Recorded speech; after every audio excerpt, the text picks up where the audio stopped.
Assalamualaikum warahmatullahi wabarakatuh.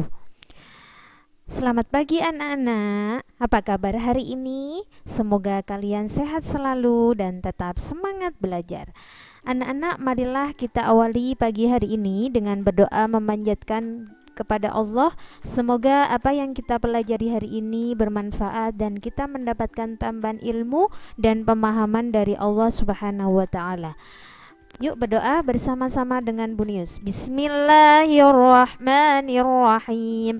Rabbi zidni ilma warzuqni fahma waj'alni min ibadikas sholihin. Ya Allah, tambahkanlah ilmu kepada kami dan berilah kami pemahaman, dan jadikanlah anak-anak kami anak yang sholih-sholihah. Amin.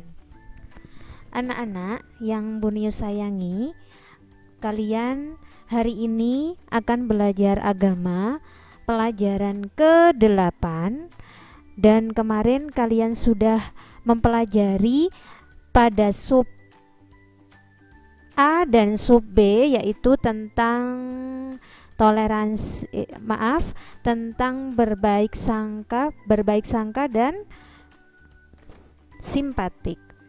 Anak-anak, pada pagi hari ini kita masih pada pelajaran ke-8, yaitu senangnya berakhlak terpuji. Nah, hari ini akhlak terpuji yang kita pelajari adalah toleransi dan hidup rukun.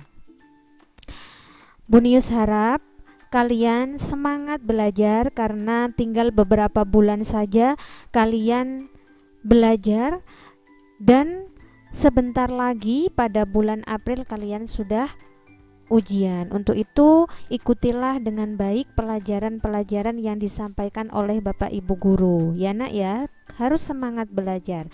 Kalau tidak semangat belajar nanti ketinggalan banyak sekali. Dan kalau ujian kalian pun tidak akan bisa karena kalian tidak mengikuti pelajaran yang diberikan oleh Bapak Ibu guru. Anak-anak, yang pertama yang Bunius jelaskan adalah tentang toleransi. Perhatikan kisah pada buku cetak kalian yang tentang toleransi. Jadi Ahmad ini tinggal di suatu desa. Dusun itu desa yang banyak sekali sukunya, berbeda agamanya, berbeda suku. Nah, ayah Ahmad ini adalah seorang imam di masjid yang cukup besar. Nah, untuk itu Ahmad ini diberi kesempatan bermain dengan teman-temannya. Nah, teman-temannya ini berbagai suku, berbagai bangsa, berbagai agama. Tidak pernah sekalipun Ahmad merasa kesulitan dalam bergaul. Nah, bila Ramadan tiba, kaum muslimin muslimat kan sholat tarawih dan sholat Idul Fitri. Nah, Ahmad dan para remaja masjid juga melaksanakan tersebut, dan orang-orang Nasrani, Hindu, dan agama lain menjaga ketenangannya dan kenyamanannya orang-orang muslim pada saat sholat tarawih dan sholat Idul Fitri. Begitu juga pada saat Natal, ketika kaum Nasrani melakukan kebaktian, orang-orang yang beragama lain pun juga menghormatinya. Ketika hari raya Nyepi, para agama-agama yang lain termasuk Ahmad juga menghormatinya. Nah, itulah nak yang dinamakan toleransi. Meskipun berbagai suku, berbagai agama, itu kita harus saling menghormati. Anak-anak, toleransi itu adalah kata sifat yang berarti sikap saling menghargai, membiarkan, kita membolehkan, menghargai satu sama lain, membolehkan pendirian yang berbeda.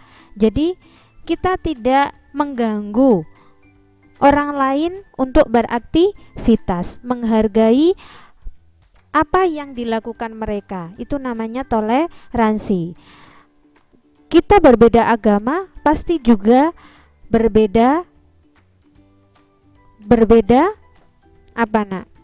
Berbeda ibadahnya. Untuk itu kita juga harus menghargai mereka, menghormati mereka, tidak menghina mereka. Ketika dia beribadah, kita pun harus menghormatinya, tidak ramai mengganggu mereka. Itu namanya toleransi, saling menghargai, membiarkan mereka beribadah, membiarkan mereka melakukan apa yang menjadi kebiasaannya. Itu namanya toleransi.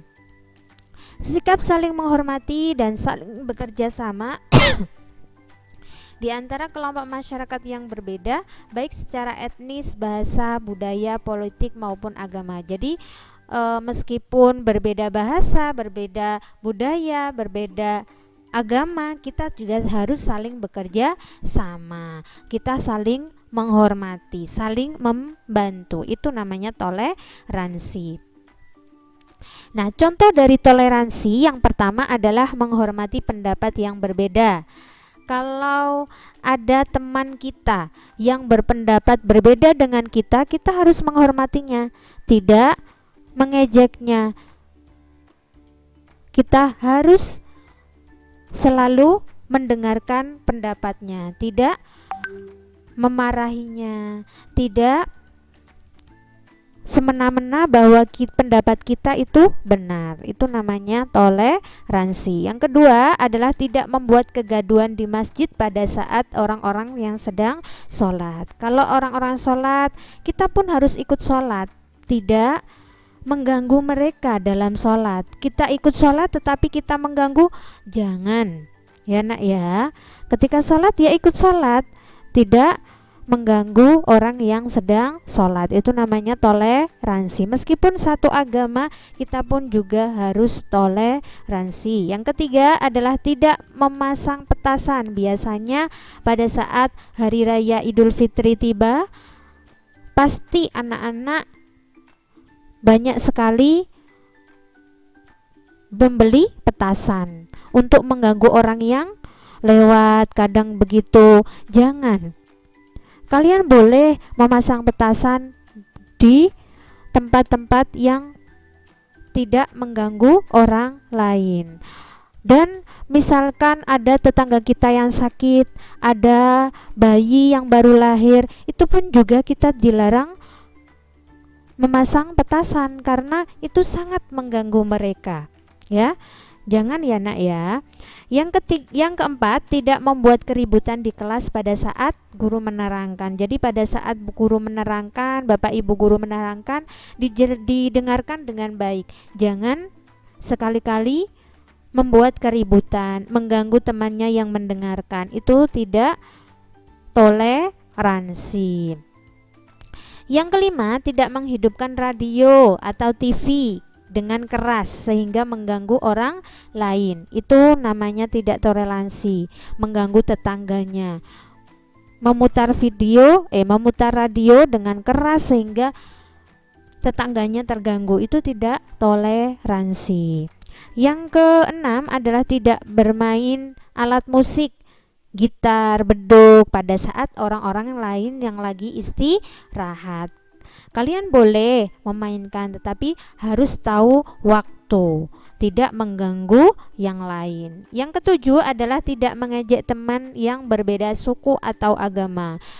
Ingat, di Indonesia ini berbagai suku, berbagai agama yang berbeda. Untuk itu jangan sekali-kali mengejek mereka yang berbeda agama dengan kita. Kita harus saling menghormati, saling menghargai. Itu dari contoh dari toleransi.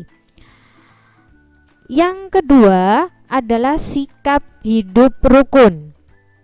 Perhatikan contoh kisah dari orang yang hidup rukun. Jadi Rara dan Wati ini adalah sahabat, tinggal dalam satu desa. Setiap berangkat sekolah bersama-sama, dan ketika pulang keduanya bersama Ibu Wati yang menitipkan makanan kecil di kantin sekolah. Setiap menjelang selesai pelajaran, Ibu Wati mengambil hasil penjualan makanan kecilnya. Saat belajar bersama, Rara dan Wati saling mendukung. Rara membacakan teks bacaan, Wati menyimak dan saling membantu Rara dan Wati. Di lingkungan rumah pun orang tua Rara dan Wati juga bersahabat. Ibu Rara sebagai ketua majelis, setiap malam Kamis kaum ibu-ibu kompleks mengadakan pengajian setiap hari Jumat. Jarang terdengar ada warga kehilangan atau bentrok sesama tetangga karena saling rukun. Tetangga yang pulang kampung dapat menitipkan kunci rumahnya kepada tetangga yang lain. Itu di kampungnya Rara dan Wati. Demikian pula bila ada peringatan Maulid, seluruh umat Islam ikut membantu meringankan panitianya. Jadi saling membantu akhirnya terjadilah hidup rukun. Semua warga pada saat 17 Agustus tiap tahun juga membuat gapuro, ada panitia karnaval, ada yang mengurus konsumsi, jadi saling membantu, ada ronda, ada pembagian tugas tersendiri. Itu adalah hidup rukun dari kampung Rara dan Wati, saling membantu. Apa sih hidup rukun itu? Hidup rukun itu adalah hidup damai, tidak bertengkar. Itu namanya hidup rukun. Damai, tidak tengkar, itu hidup rukun. Manusia diciptakan Allah berbeda-beda. Ada perempuan, ada laki-laki, ada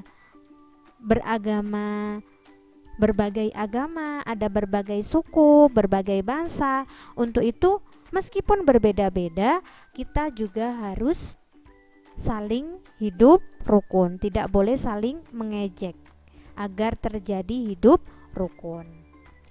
Karena dalam pandangan Allah yang membedakan bukan wajah kita, suku kita, bangsa kita, agama kita, tetapi adalah orang yang bertakwa. Takwa itu adalah orang yang melaksanakan perintah Allah dan menjauhi larangannya. Itu adalah yang membedakan, bukan dari ketampanannya, bukan kecantikannya, bukan kekayaannya, bukan agamanya, bukan, tetapi dari takwa.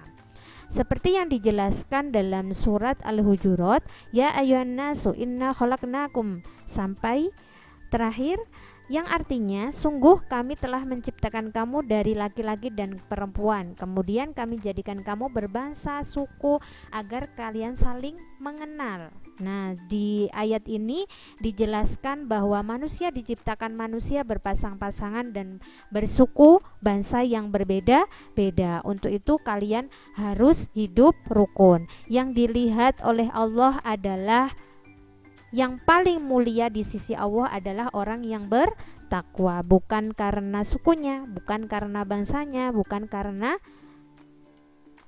stratanya. Kita harus saling membantu meskipun berbeda-beda, harus saling membantu agar terjadilah sikap hidup rukun. Contoh hidup rukun, yang pertama, hati-hati dalam berbicara, karena bicaranya kita takut menyakiti orang lain. Menghargai, saling menghargai, tidak saling mengejek.